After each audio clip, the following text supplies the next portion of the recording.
So dear student, in this video we will solve the question for the right option for the decreasing order of osmotic pressure in these solutions.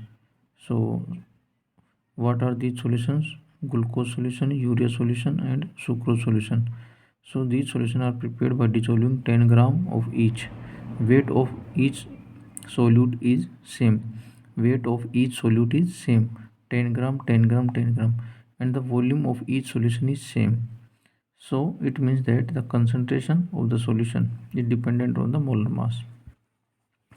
So how we will solve it?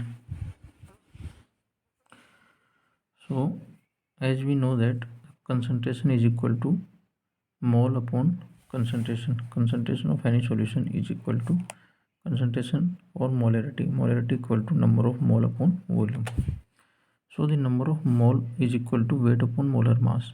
As weight and volume is same, so concentration is depend only and only on the molar mass. As weight of each solution is 10 gram and volume of each solution is 250. We have three solution only.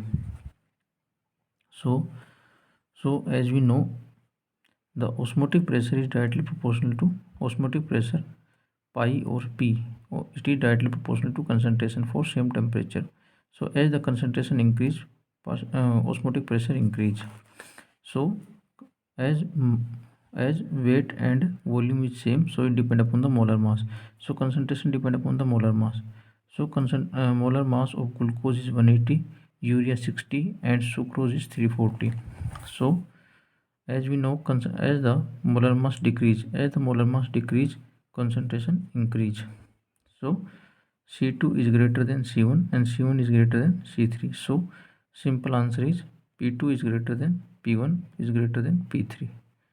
So concentration, as we know, the pressure, osmotic pressure is directly proportional to concentration. As the concentration increase, and the concentration is inversely proportional to molar mass. So as the molar mass decrease, concentration increase. So the P2 is greater than P1 is greater than P3. So I hope it is clear to you. Thank you.